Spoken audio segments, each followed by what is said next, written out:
Well, this is a special podcast, a different kind of one. At least for me, this is a joint podcast between Multifaith Matters and Sacred Tension with Stephen Bradford Long. And without any further ado, let me introduce the two gentlemen who will be doing most of the conversation, and I'll be serving kind of as host and may interject some things as we go along here.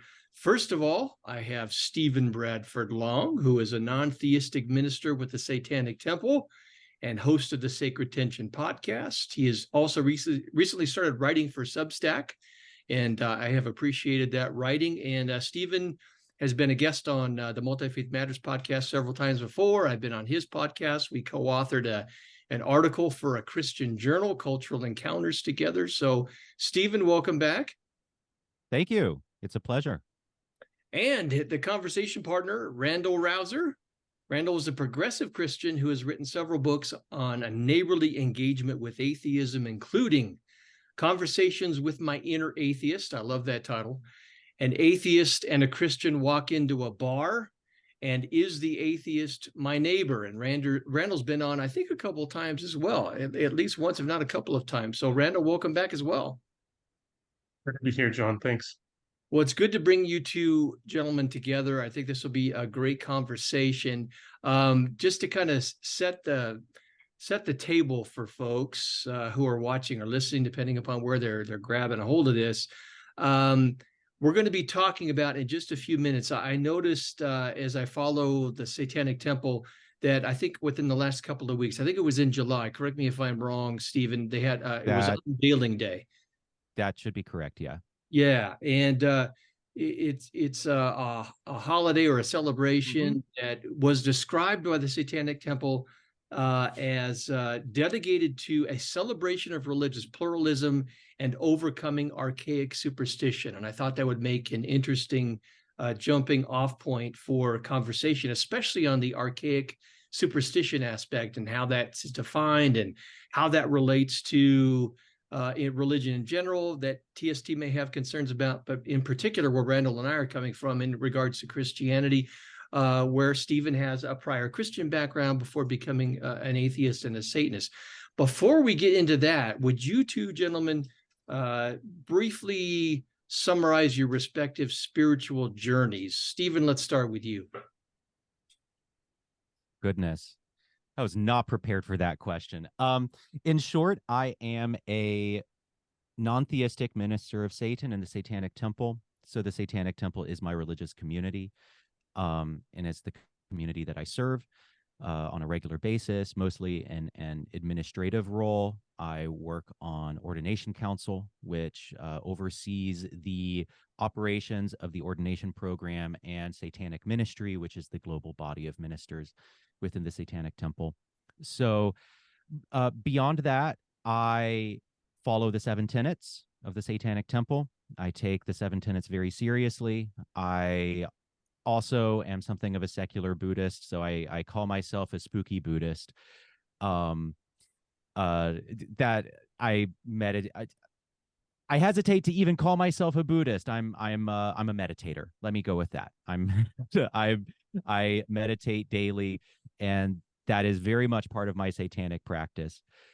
And I have a deep interest in religion, in organized religion, in the value of religious life, and how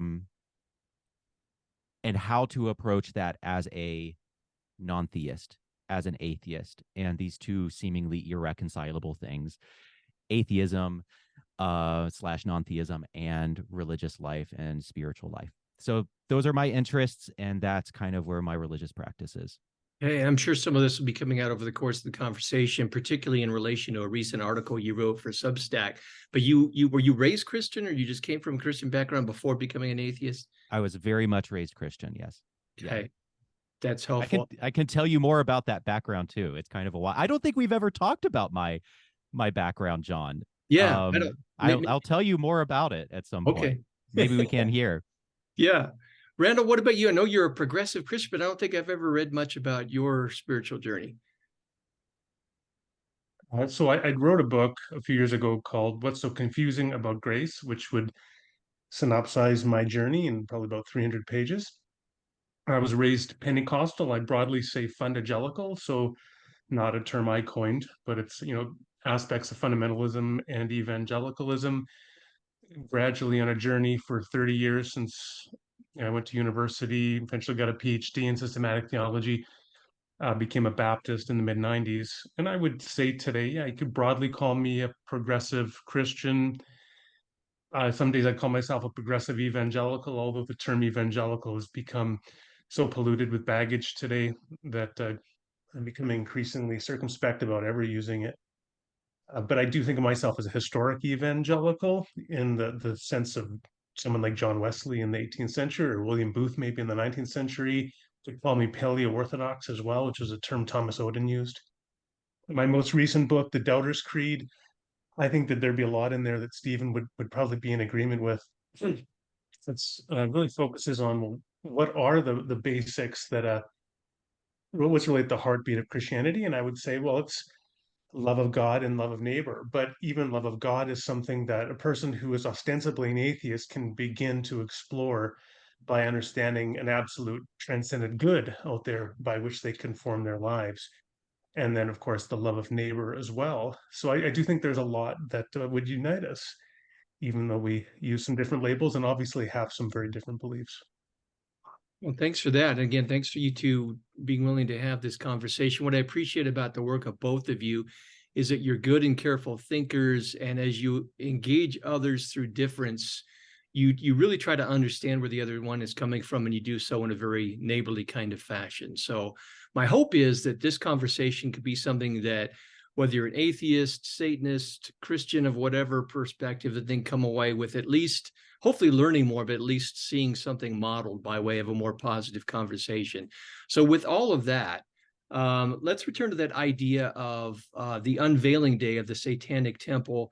I think we would all agree, correct me if I'm wrong, that we can celebrate religious pluralism. I know evangelicals are not well known in America for celebrating that, but it's a reality. And I think we need to recognize that reality and learn how to navigate it more carefully, particularly in light of Christian nationalism and this kind of a thing. So would you agree with that, Randal?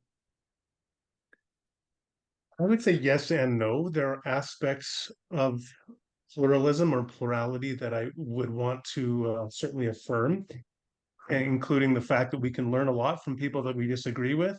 And there are certain areas where there are things on which it's not logically exclusive. You could have two complementary perspectives.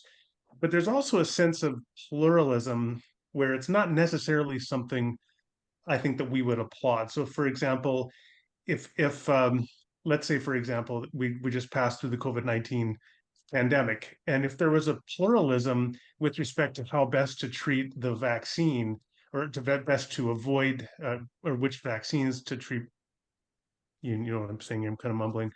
I'm going to start that over. If there was a pluralism about how the disease is transmitted, about which vaccine is best to prevent the disease, and so on, we wouldn't, in and of itself, applaud that. We would want to know, well, but what is the best way to deal with the pandemic, and what is the best vaccine to use? And similarly, I think there are certain questions under which the existence of plurality of disagreement is not in and of itself necessarily a good thing. So what we have to do is we have to have conversations precisely like what we're having now. I think there is a lot that I can learn from Stephen, perhaps something he can learn from me, because each one of us is probably going to be wrong about some things and right about other things. And so I would want to affirm some degree of pluralism or plurality in and of itself is intrinsically good, and also say to some degree we want to work on seeking greater unanimity where disagreement exists. You have any response to that, Stephen? Yeah, I think that. So what I've come back to quite a bit as I've thought about this is a book by Jonathan Rausch, who's a writer and journalist I really admire. And he wrote a book called The Constitution of Knowledge. And the basic idea there is that we can practice pluralism as long as we're playing by the same rules. And I'm a firm believer in pluralism, because I think it is the best way to live in a society. But also, I think that we don't have a choice. We live in a pluralistic world. That horse is out of the barn. We can't go back. So we have to figure out how to live in a pluralistic society. We don't have a choice. And Jonathan Rauch's insight is that there is a set of underlying principles that determine that help ensure that we play by the same rules, that we accept that there are that we all follow the same game of voting, the same kind of basic democratic institutions, the scientific method, etc. And there are beliefs that we can hold that exist outside of those. But as long as we respect the institutions that maintain society, and as long as we kind of at least agree on a few basic principles, that we don't lie, that there is a fact of the matter. I mean, those are very basic. But we can build up from there to more complicated foundations. We don't need to all be on the same page ideologically, as long as we are, in my opinion, as long as we are playing by the same rules. And I think that what worries me is there are movements here in the United States that are trying to overturn those rules, and that is a kind of, it's a good metaphor is the rules of the road. We can all kind of follow, we can all respect stoplights and or stop signs and red and green lights and drive on the correct side of the road and so on. Pluralism is possible as long as we follow these basic tenets of civil society. And when we don't, then that's a kind of pluralism that I think maybe you were alluding to that is dysfunctional. That's all I had to say in response to that. Yeah. So I hear, obviously it makes sense. Your responses are coming from different places. Stephen, yours is a concern for Christian hegemony in America, which is not particularly friendly to religious minorities, and many times trying to be at odds with religious pluralism. And to be a true American, you have to be Christian, this kind of a thing. And where I hear Randal coming from is helping remind us of the importance of definitions, that there's religious pluralism on the one hand, a multiplicity of religious options in America and in the world, but there's also religious pluralism in the senses where I think you would agree too, Stephen, that not every religious option, especially with contradictory ideas, can be true at the same time. So we need to continue to have those conversations respectfully, but we're trying to persuade each other as to which is the best and the true way. Have I summarized you guys' concerns adequately? I think so, yeah. Yeah, I do think that we always have to define terms. So a term like pluralism can mean all sorts of things. So typically when I hear pluralism, this is a particular approach to truth claims where multiple truth claims that seem to be incompatible with one another are in fact all equally quote unquote true. So it cashes out to kind of relativism, which I would have problems with. Although there are contexts, domains of discourse in which relativism applies. I mean, a trivial example is disagreements about flavor. But there are other areas where we wouldn't want to just applaud the diversity of perspective in and of itself. Simply recognizing the existence of plurality and cautioning about any one voice becoming a hegemonic oppressor of other voices is certainly a concern that we would share. Yeah. So go ahead, Stephen. Did you have something you want to say? Yeah, no, I agree with that. Yeah. So there's that one aspect of Unveiling Day, a celebration of religious pluralism, but where I think there might be more disagreement, again, depending upon how things are defined and how it's applied, is this idea of archaic superstition. Stephen, can you help us understand what the Satanic Temple means when it uses that terminology? I can try. I would have to, I'm actually not sure who wrote that particular copy for I don't know if it was Malcolm or Lucian or someone else in leadership at the time. So let me actually zoom out some and read the information from the TST website about the holidays and especially Unveiling Day. So, as you referenced, it is a celebration of religious plurality and shedding archaic superstition. But more than that, a centerpiece of our religious movement, an icon of modern Satanism, the Baphomet with children statue, was commissioned by the Satanic Temple in 2014 and created by Mark Porter with, quote, respect for diversity and religious minorities in mind, end quote. On July 25th, 2015, the Satanic Temple unveiled Baphomet to a large crowd of devotees in Detroit, signaling the beginning of the new Satanic era. We observe this milestone in Satanic history by celebrating Unveiling Day.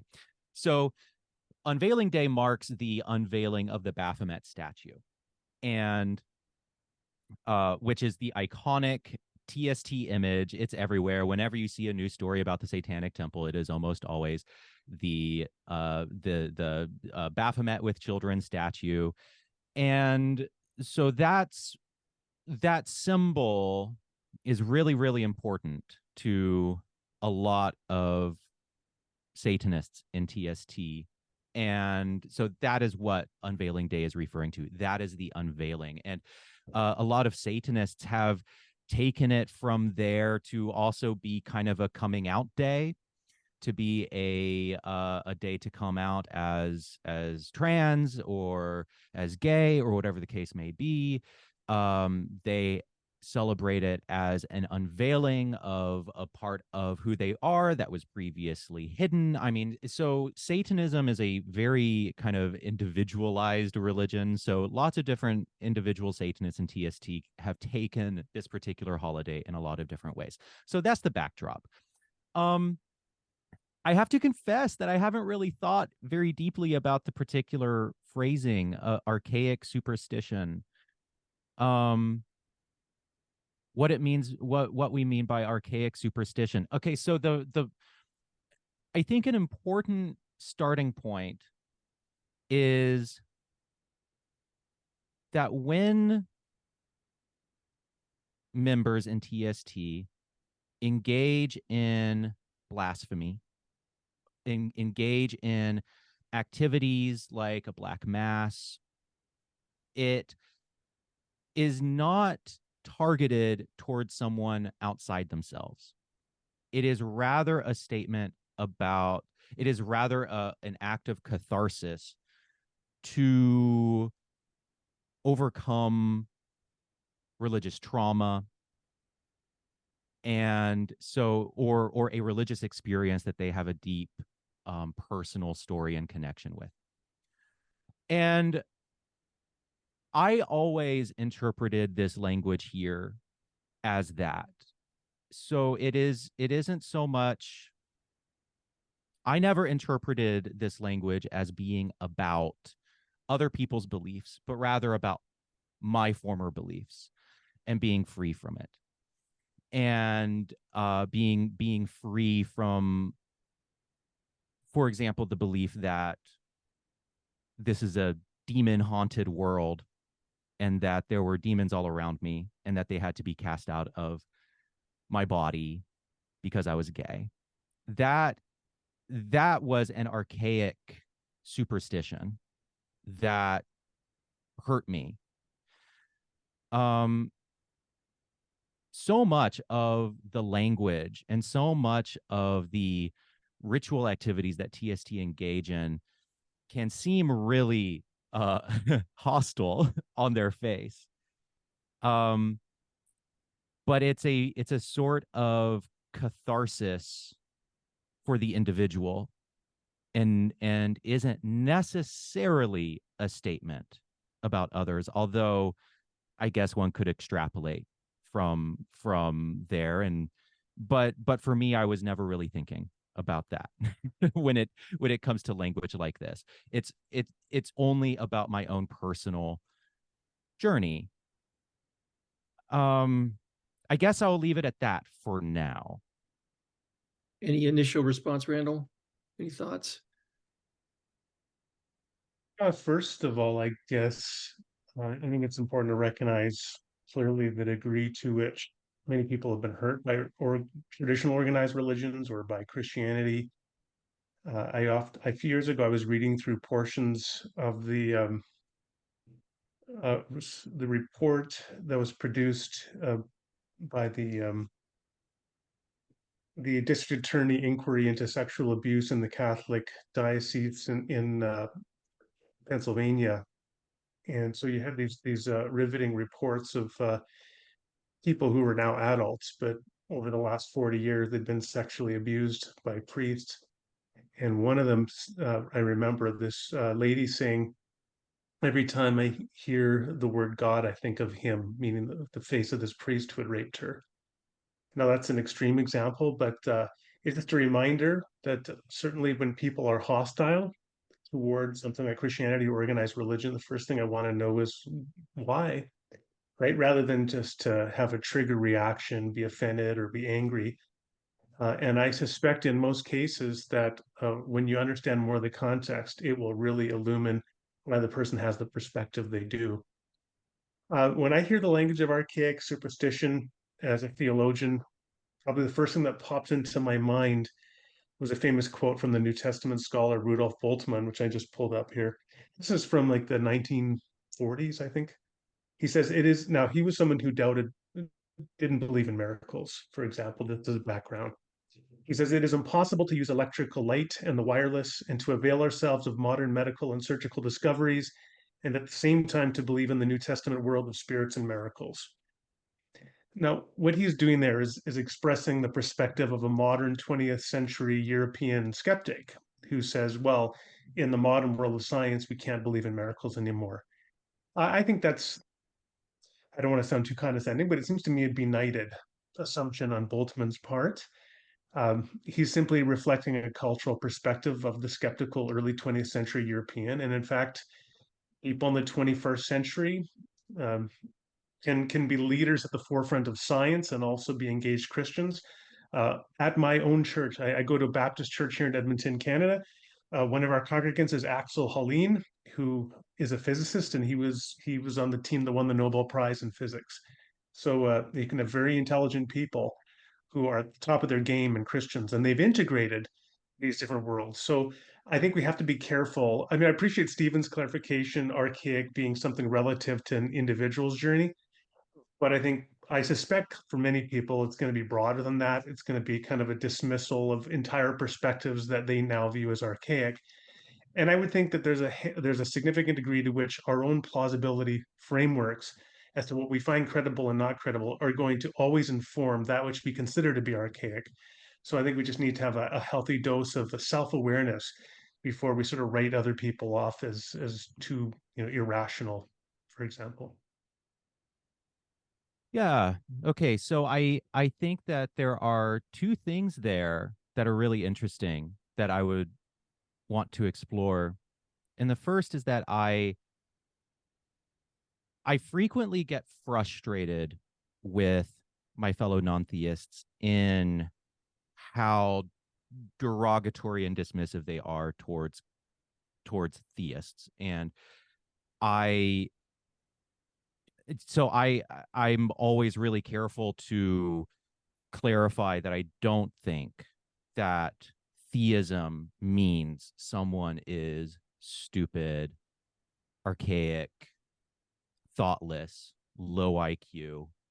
That's just I mean, that it would be insulting for me to say that, but it would also just be wrong. I mean, many of the kindest, wisest, and most compassionate, smartest people I know are theists. So I'm happy to put all of that to the side. And also, I don't think that a modern view, say a critical biblical view of scripture, of understanding the nuances of the Bible, or having, being a scientist or whatever the case may be, I don't think that those are reasons to not be a Christian and to not be a believer. I think, as Bart Ehrman points out, there are reasons to not be a fundamentalist. I think there are very good reasons to not be a fundamentalist, but they aren't necessarily reasons to not be a Christian. So I always want to make that really clear. I also think that it is a good thing that modern medicine has supplanted previous modalities of that were rooted in superstition. So there was you can take archaic superstition as a demeaning phrase, and I personally, if I were writing this copy, I would not phrase it that way, because I know how it would be read, and I have maybe a greater sensitivity to how things like this are read than maybe some other people. So I wouldn't necessarily phrase it the way it is phrased here. It is also I take it less as an insult and more as just descriptive. I think it is a good thing that fewer people are being exorcised of demons because they are gay. I think it is a good thing that left-handedness isn't demonized. I think it is a good thing that we have a much better understanding of mental illness and that it isn't demons. People, and the important thing to also, when I say Christians aren't stupid, I also mean that of people in the past. I mean, people in the past weren't stupid. They were working with the exact same brains that we have today. I mean, the exact same hardware that we have today is the exact same hardware they had 1,000 years ago. So they weren't stupid. They were doing the best they could, but it's also a good thing that old superstitions about the world are dying out. I think that's a good thing. And one can hold, so when I hear archaic superstitions, I assume the old beliefs that I'm grateful are less prevalent. A belief in demons, when someone a belief in demons that takes the place of a schizophrenia diagnosis. The exorcisms for people who have a different type of sexuality or gender, right? There's and so to me, there's a world of difference between that and that. How do I say this? Let me gather my thoughts here. There's a world of difference between that and a more expansive theism that I see from a lot of progressive Christians. I have no argument with that. What I have an argument with is supernatural claims that are harmful, that are directly harmful, and are resistant to the explanatory march of science. That's what I have a problem with, and for me personally, that is what this phrasing for Unveiling Day speaks to. Does that make sense? I don't know how well I'm communicating this. Yeah, it does to me.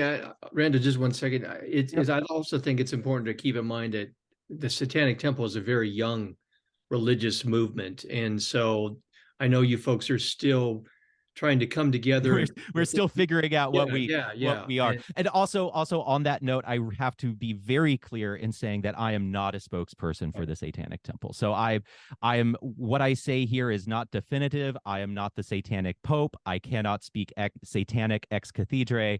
I'm really just offering my own personal perspective as an individual member of TST, as an individual minister. Yeah. I appreciate that. Go ahead, Randall.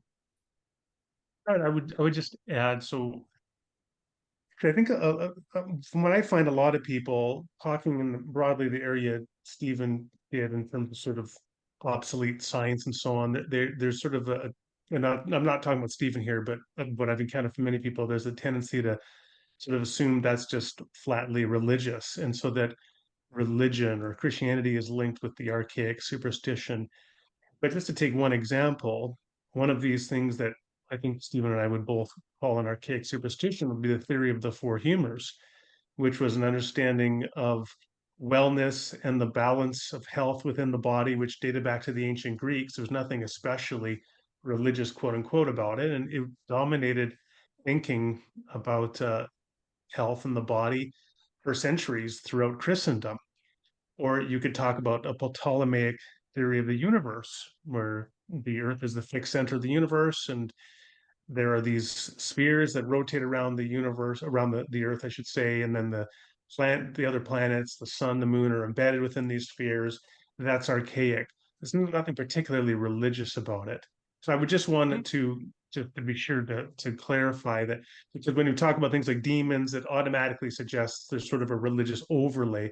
I mean, there's a complex interrelationship between these ideas. The ancient world is, of course, a religious one. It's always religious. In fact, I would say the nature of religion is that even in our modern world, you can hardly escape it, because religion is just meaning making in one sense.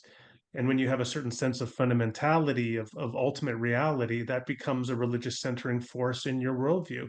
So even if you're Carl Sagan saying, Stephen mentioned the demon haunted world. So thinking of Carl Sagan's book, Carl Sagan says the cosmos is all there is, was, ever will be. That can become a religious framework of looking at reality through the ultimacy of the cosmos.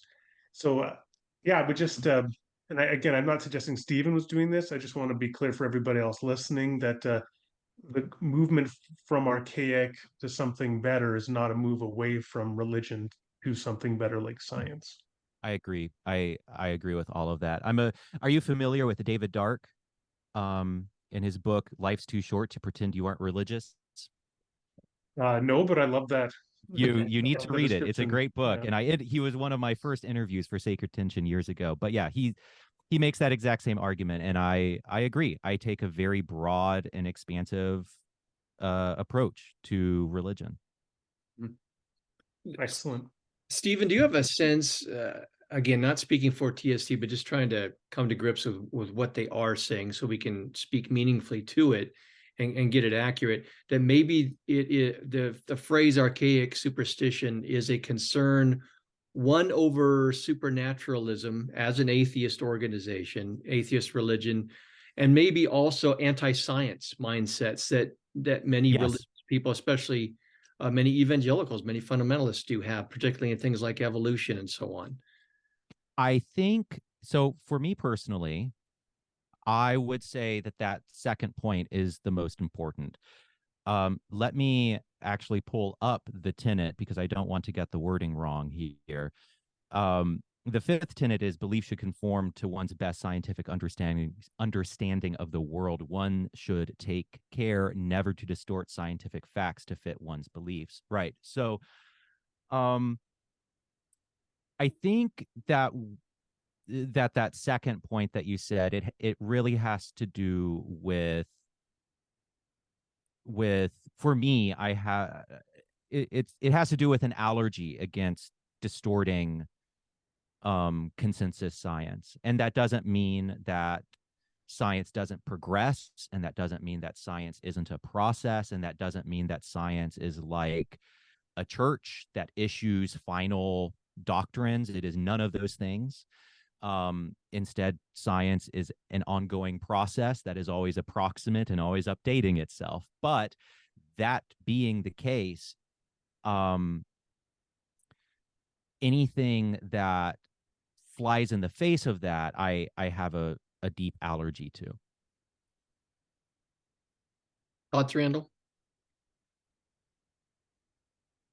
So I have the fifth tenet here.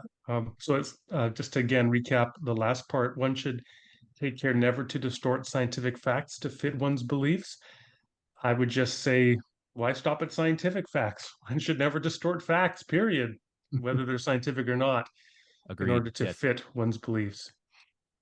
So now I maybe understand, I assume the Satanic Temple is a North American phenomena or an American phenomenon. Is that fair? It In started its origins?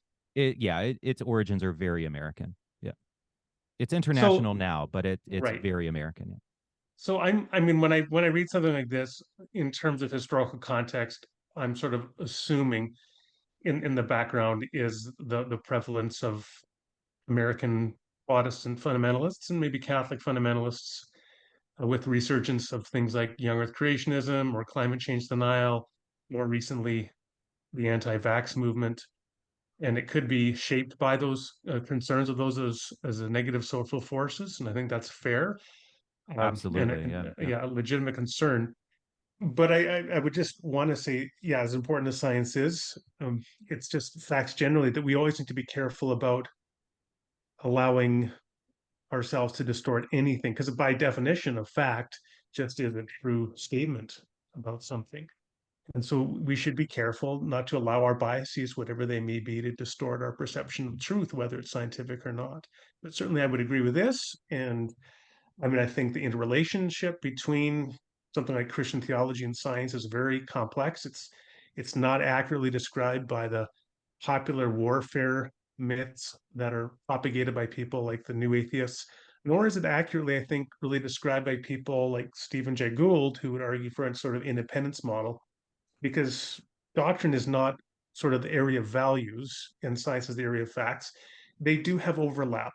And so that's where you get into the is this the non-overlapping magisteria quote from Stephen so Jay that's Gould? what I'm critiquing is that sort of Okay. independence model of NOMA, or non-overlapping magisteria, where you Okay. could say one, theology deals with feelings or values, science deals with facts.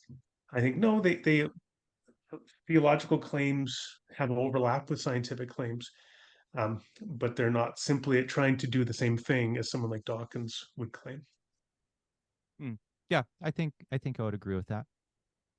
Now, Stephen, you recently wrote on Substack about how you lost your faith, and Hmm. I'm wondering if some of your experience relates to the subject that we're talking about in terms of archaic superstition. And what I found interesting was in your Substack piece, although you've mentioned earlier in our conversation here that you did have some negative experiences growing up in the church because of your homosexuality. Nevertheless, if I understood your Substack piece correctly, it wasn't those experiences that caused you to leave Christianity. You said there were simply some things you couldn't believe in anymore. For you, would Yeah. those things qualify as archaic superstition? Perhaps. Um,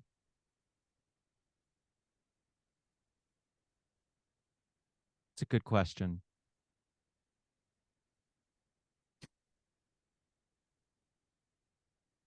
In my mind, something like the incarnation of Christ or the virgin birth, and I know that there are many people who would disagree with me on this, but just speaking as myself, I think that beliefs like belief in the Trinity, all the stuff in the creeds, the apostles and Nicene and so on. I think that those things are quite a bit more complex than mere superstition. I wouldn't call the incarnation of Christ and the resurrection a superstition. It might have elements of superstition, but I don't know, there's a depth to like the metaphysics there that I hesitate to dismiss as superstition. I don't believe it. I don't think it is true, but I would personally not call that superstition, and I'm not entirely sure why. Maybe at an intuitive level, at an unexamined intuitive level, I'm not calling it superstition.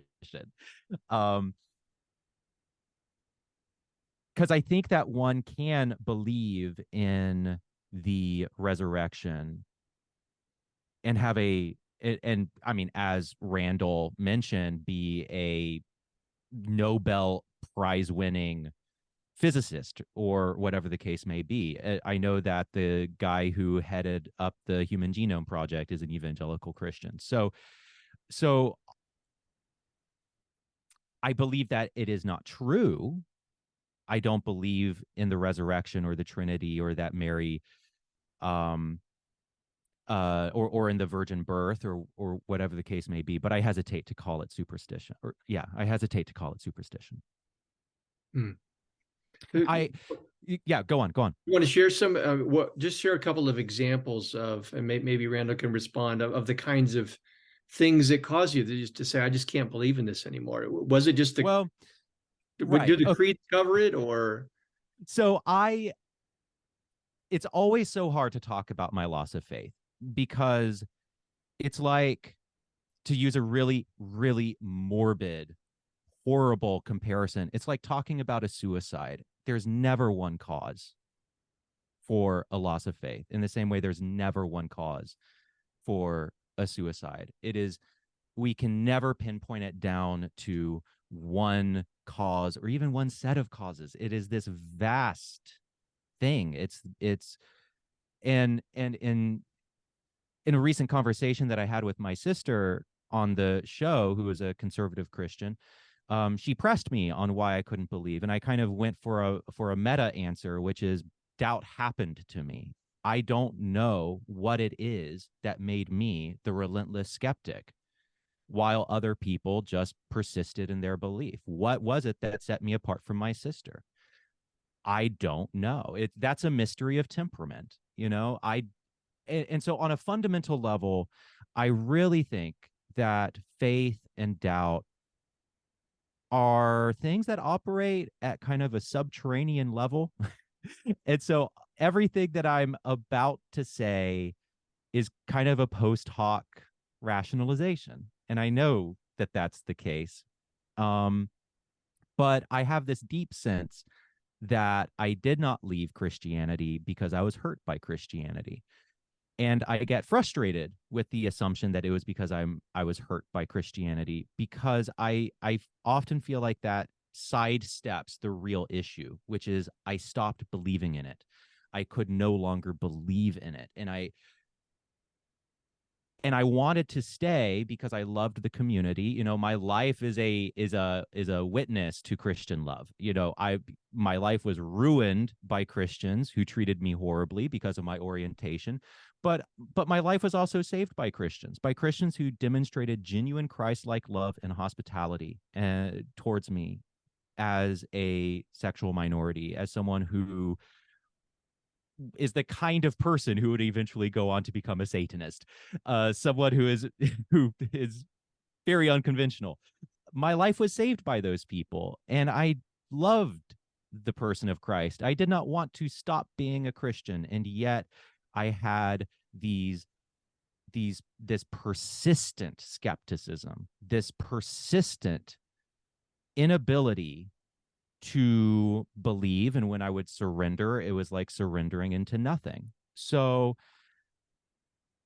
ultimately, the absence of God in any provable way, for me personally, in any provable, meaningful way, just led me to the question, then why am I here? And if I'm in church saying I believe XYZ, you can only do that for so long before you start to feel like a liar. And I don't like lying. And so I try, and then there is also the fact that I feel like I came up against a culture in Christianity that is really focused on orthodoxy, on right belief. And I was interested in exploring a kind of non-theistic Christianity, and because I wanted to stay, I was interested in exploring a non-theistic Christianity, but I just came up against, at least where I was in life and in community, even among progressive Christians, a real resistance to that, because Christianity is historically a creedal faith. You know, Christianity is historically affirms the creeds and values confessions of faith. And every major church now and generally through history really emphasizes those confessions of faith. And I just couldn't do it. I had already fought for so long for my place in the church as a sexual minority that one last fight was just one too many. And then the Satanic Temple came along, and it was all the things that I wanted. It was a non-theistic religion that I was looking for, and that was it. So, but the conflict for me was really on wanting to believe, but not being able to. Basic things like the very not even specific miracle claims. This was deeper than that. This was deeper than that. This was what reason do I have to even believe in a God that has will and volition, that engages in our world, that cares for us. So this is beyond, claims of miracles. This was the very premise of it. A God who interacts with us.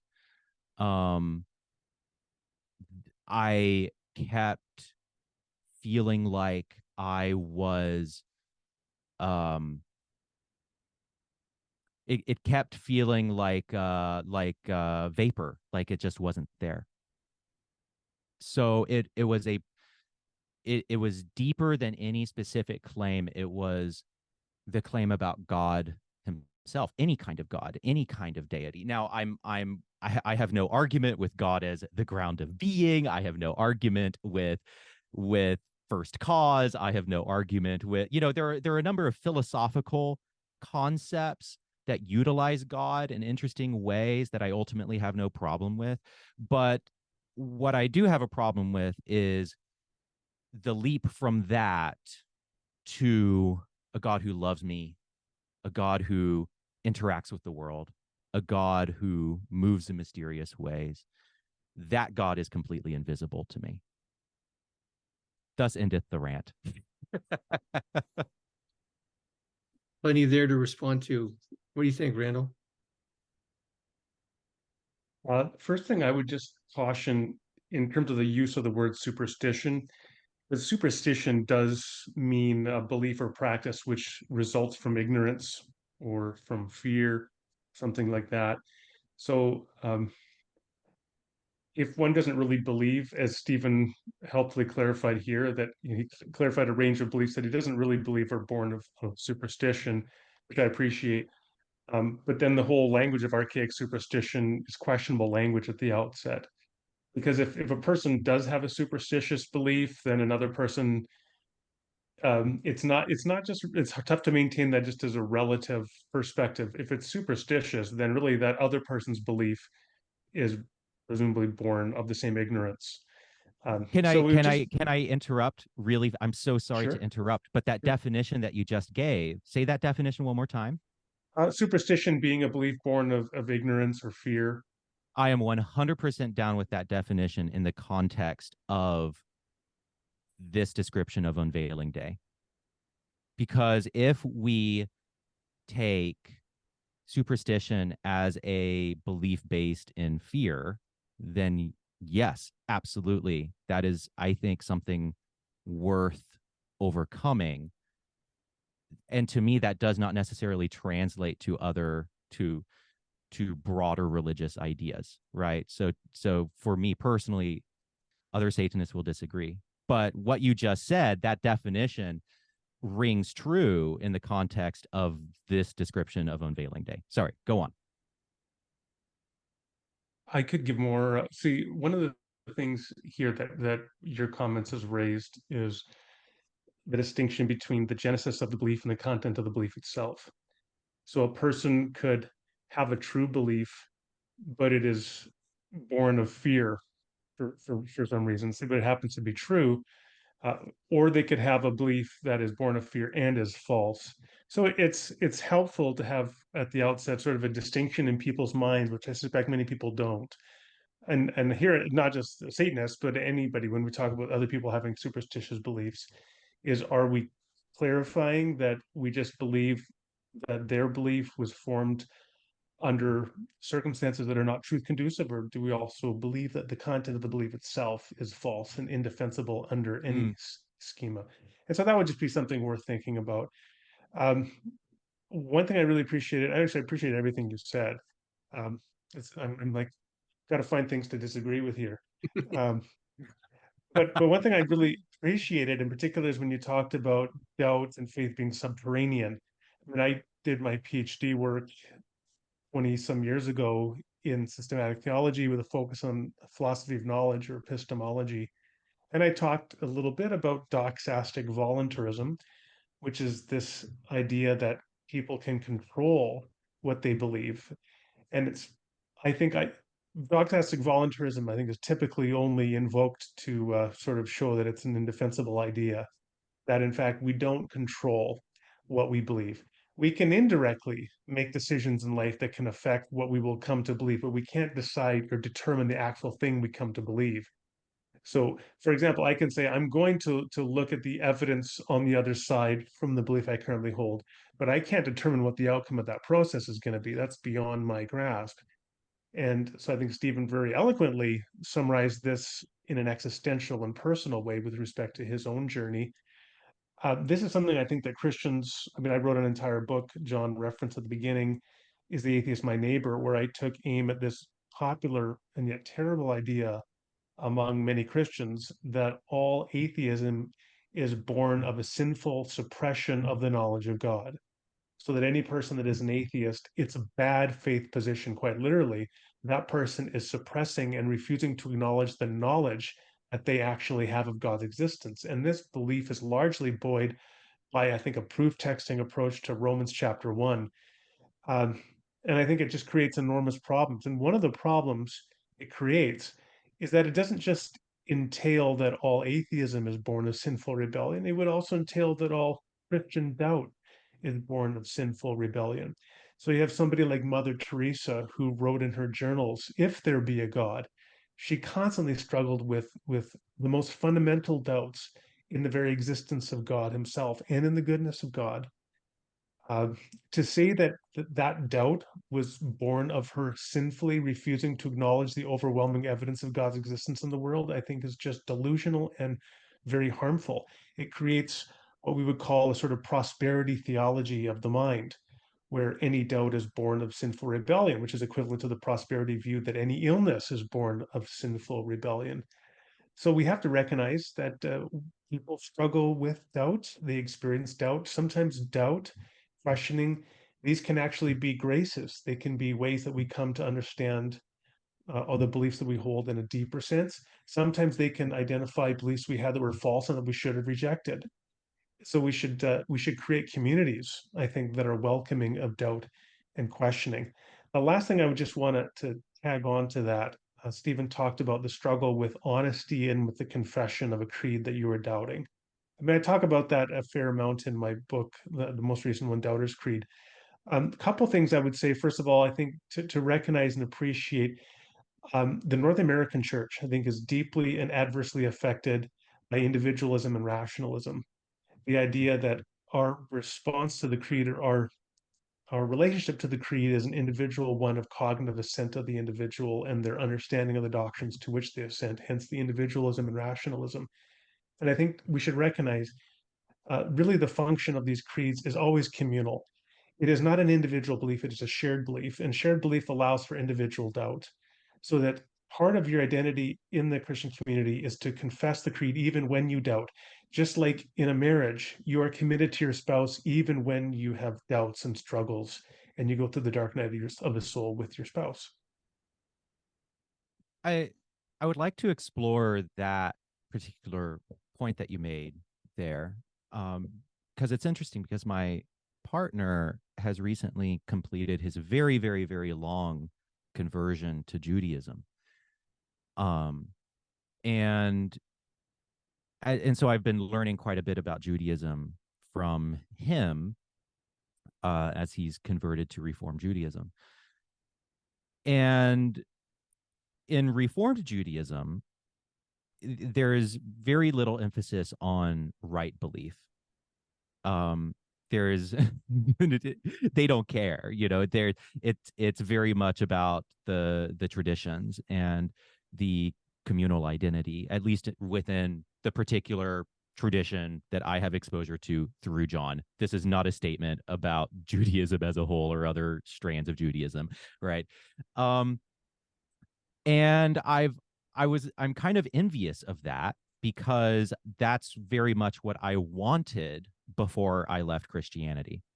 Was I even a willingness to say the prayers without the collective sense of this is true in the but I also want to explore what you just said, because I think the doubt that I experienced even cuts to that kind of secondary level, the communal level that you were talking about, which is, I don't believe this is, I cannot personally validate this, and I also don't, but it but to such a degree that it doesn't make sense to trust in the communal confession either.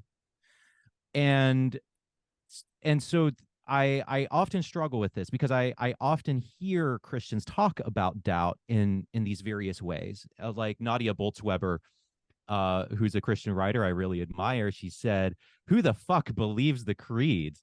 Like, Jesus, I might believe one part of the creed, but then the point is that when we all say it together, one person over there will believe one of them, and then another person over there will believe another of them, and then together we'll all be able to believe."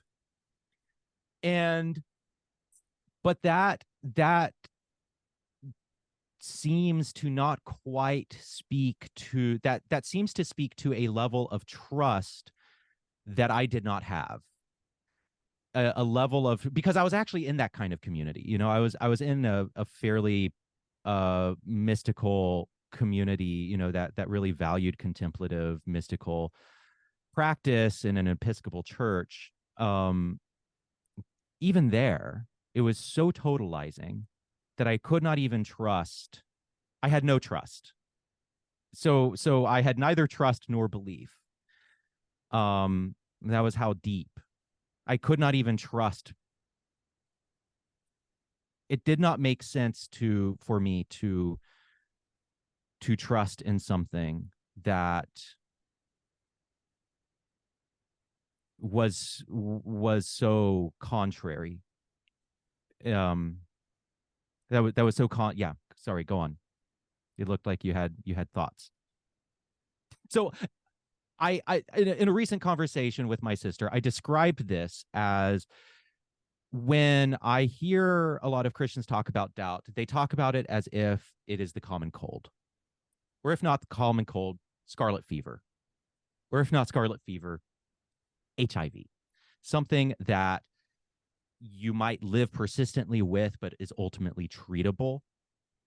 And I very often struggle to relate with these expressions of doubt, because they talk about it as the common cold metaphor. It's a seasonal challenge that ultimately bolsters your faith. You come out of it, or it is persistent, but you continue to surrender, like Mother Teresa.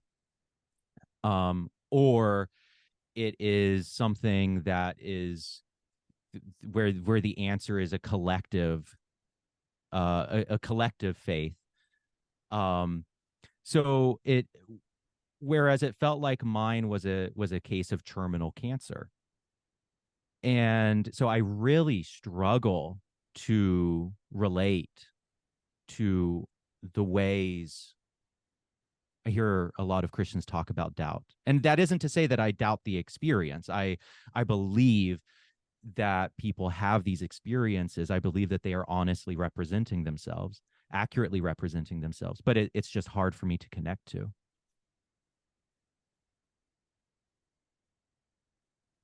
Yeah, so I'll say a couple things. One, well, first of all, it's everybody's got their own story, and they all decide at what point they just can't continue on with something, and that may have been in your journey at that one.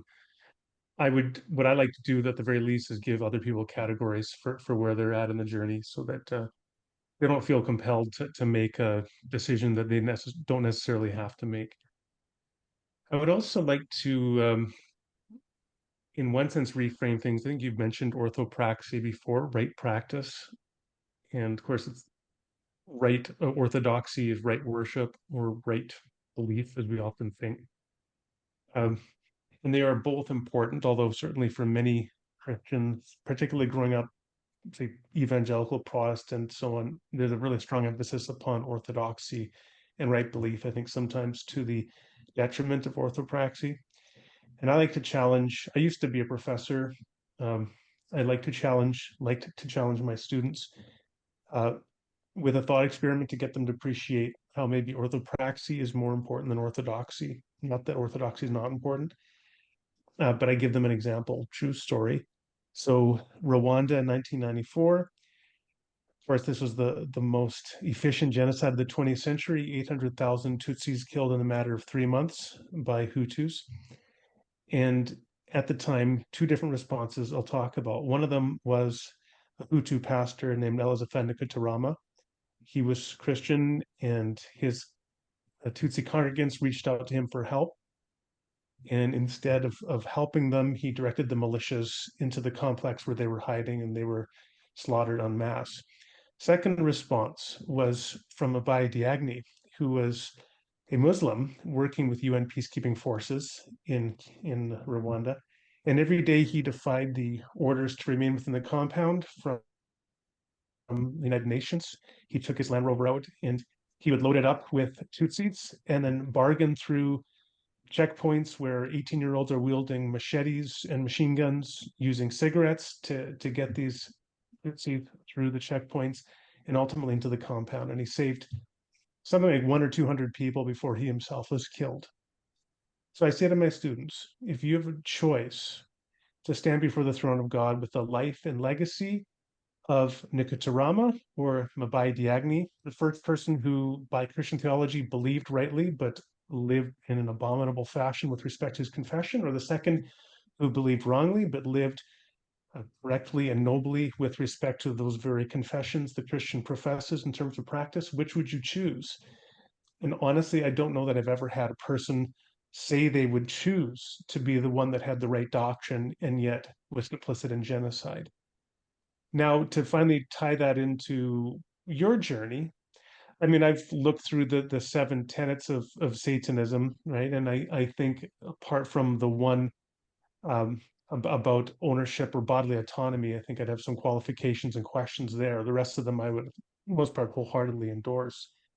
And I think that a person could, following those tenets, be participating in works of the kingdom from a Christian perspective. So it raises an interesting question. Some years ago I met Nate Phelps, who was from Fred Phelps Church, the son of Fred Phelps, the Westboro Baptist God hates fags church, quote unquote. So as toxic and noxious a religious community as you could imagine.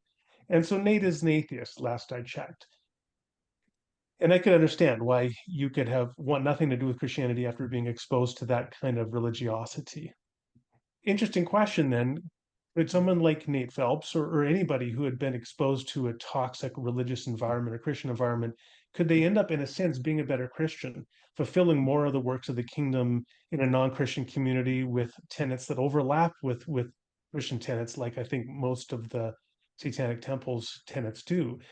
And in a sense, could you be a better Christian as an atheist, given your backstory? Not you, but in particular, but different people. So these are just questions to think about. At the very least, they begin to break down the simple sort of binaries that we have of, are you in or out, you're right or wrong. So do you think of Christian as less a set of beliefs and more kind of a system of ethics, or including a system of ethics? And if someone lives those ethics, does that in some sense make them Christian? So Christianity is a religion, of course. It is a set of doctrinal truth claims. To be part of the formal Christian community, the church would require an expectation of adherence to a certain set of claims, given certain qualifications, right? I mean, maybe a 3-year-old, depending on your ecclesiology, your understanding of the sacraments, maybe they've been inducted into the community even though they don't yet have the beliefs, but their parents have a proxy faith or something like that. But yeah, there's doctrinal commitments to it. I was a systematic theologian. I still am. So I appreciate the importance of doctrine. But it's one thing to talk about who is in and who's out of the church. It's another thing to talk about Mm, who's in or out of the kingdom of God. The mm, kingdom of God in Christian theology would be a concept of, let's just say for a neutral language, ultimate truth and goodness is setting the world to rights, to use NT Wright's language. And so, to the extent that you are participating in ultimate truth and goodness, setting the world right, you are participating in the kingdom of God, irrespective of whether you're in the church, quote unquote, or not, and thus irrespective of whether you're confessing particular doctrines or not. yeah, it makes me think of something that Lucian Greaves said, who's the founder of the one of the co-founders of TST, and he says, goodness done in the name of Satan is still good, and evil done in the name of Christ is still evil. And the part of the invocation of TST reads, and I might butcher the wording because this is from memory, but let us judge people on the basis of their actions and not their adherence to arbitrary societal norms or categorizations, something like that. And so the message isn't the point of Satanism. I am a religious Satanist, not because it sends a helpful message, but it has a nice secondary byproduct of encouraging people, I think, to consider that one's social categorization does not necessarily make one moral or immoral. And that, I think, resonates with what you're saying here. So I really appreciate that. And can I just ask for me, what is the big elephant in the room? Um, and that's that Satanic Temple is terrible branding. Like I understand the sense that you talked about earlier of a sort of a reaction to bad experiences and so on, but it looks, in a sense, it appears like a giant troll. Yes. Because yeah, the average fundamentalist or Christian or evangelical or Catholic is going to think that you know, are engaged in child sacrifice and black mass and celebrating evil. And if they read through the tenets, they find that's not actually it at all. I mean, again, I said I'm have questions about your bodily autonomy principle. For example, I want to know how that applies for parents giving their children a vaccine, things like that, and all sorts of other conversations or questions. But most of them I have no real qualms with.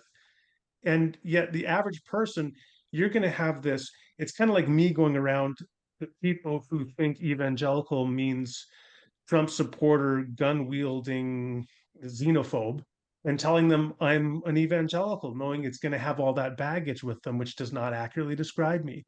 So it's kind of at cross purposes, in a sense, for you to use Yeah. the language of Satanic Temple and the imagery and perception it's going to invoke in other people.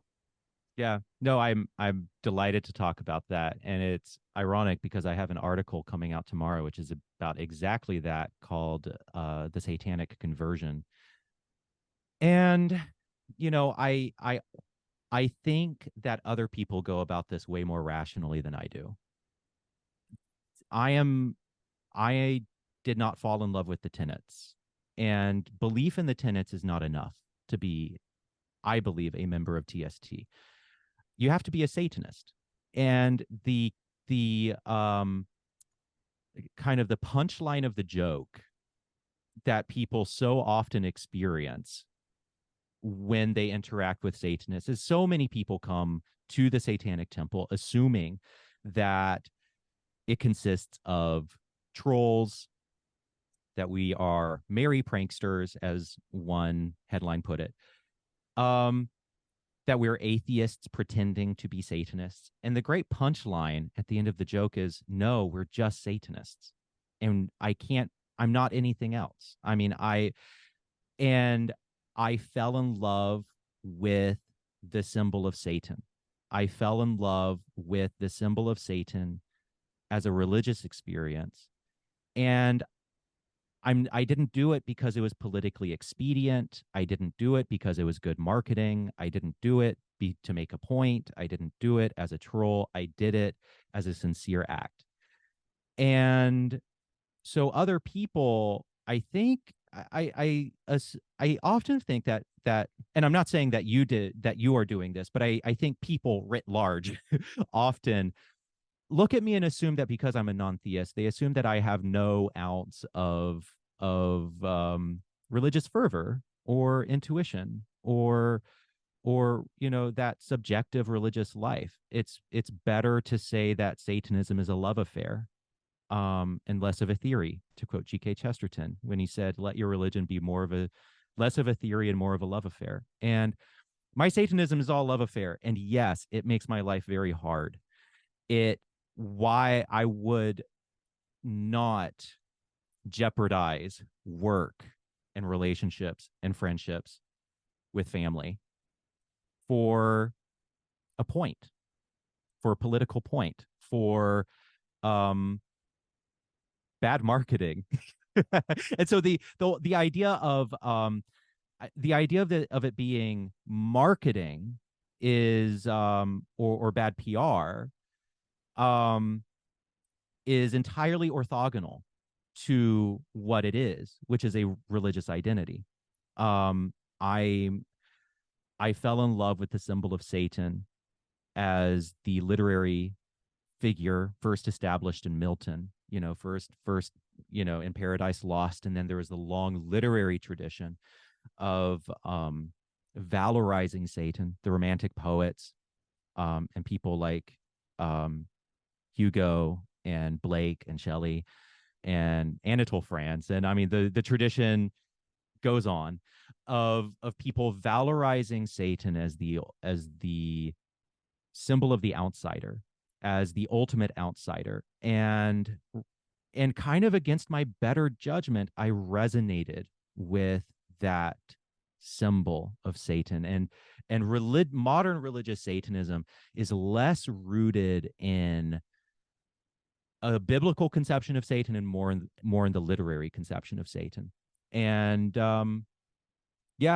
against my better judgment, I related deeply to it, and I was cognizant of the fact that it would work against me, and it does work against me. I mean, when I first converted, when I first joined TST, when I first had my satanic conversion, I decided that I was going to do this all in secret, that it was just going to be for me, and that I was not going to talk about it. And there are a large number of secret Satanists out there who you would never know, because there are very negative consequences to being a public Satanist, and it is dangerous. I do fear for my safety, John. But I do have to take measures to protect myself, because it is dangerous. It is the situation that I have found myself in, and it is entirely irrational. The great paradox being that it is a religion that values rationality, but is kind of the love of it. It is irrational. Why would I do this to myself? Yeah. Well, gentlemen, go on. It seems like we just kind of gotten the conversation going, but it's been a little over an hour, and we need to draw things to a close. How about closing with some brief statements about what you hope your respective religious communities take away from this conversation? Randall, what if you go first? What Christians take? I mean, I think so. There's this old saying, tell me about your God you don't believe in, because I probably don't believe in that God either. And I think I kind of hear from Stephen that I could say, tell me about the Satan you don't believe in or you do believe in, because maybe I believe in that Satan too, or something like that. It's like once you begin to talk to people time and again, you discover the degree to which there is overlap. I appreciate Stephen's distinction between the biblical view of Satan versus the literary, although growing up in the 80s, listening to a lot of heavy metal, I got to say your logo also looks a lot like Venom's logo of Yes. the goat head of Satan. So, so there's also those connotations, which were back then in the day actually pretty anti-religious. But I do appreciate what you said. I would say that in that sense, Jesus is the ultimate outsider. So there's a lot of commonality, ironically, there. He's a system disturber. We'll put it like that. But yeah, I've really appreciated it. And I think that we are something often say in conversations like this at the close is that, but I think it bears repeating. We are in an age of increasing polarization, and like Stephen talks about potentially feeling, you're not always safe with others, and I don't think that's going to get better, sadly, anytime soon. I think it's going to get worse, and I think that what we have to do continually is to seek out conversations and connections like the ones we've had today. And so, John, I want to thank you for hosting it. Stephen, I want to thank you for participating. I thought it's been great. And hopefully others can benefit from it and we can begin to continue to build these bridges. Yeah, I echo everything that you've said there. I think that we're living in a culture of retreat where we are retreating from one another and into little enclaves where we only see the most, monstrous, caricature of each other, of other groups outside of our own. And I think that inevitably leads to violence. I think and so I think our only option is to talk. If we don't use our words, then we use force. And so I'm a really, really big believer in trying to imperfectly demonstrate having conversations across divides. Because very often when I walk away from those conversations, I always discover that the divide is actually much smaller and that we have more in common with each other than we thought. So I hope that our conversation has demonstrated that to a lot of my listeners on Sacred Tension. Wonderful. Randal, Stephen, thank you so much for this first ever combined Multifaith Matters, Sacred Tension, Evangelical and Satanist podcast. I appreciate both of you. Hopefully we can do it again sometime. Thanks a I'd lot. love to. Thank you.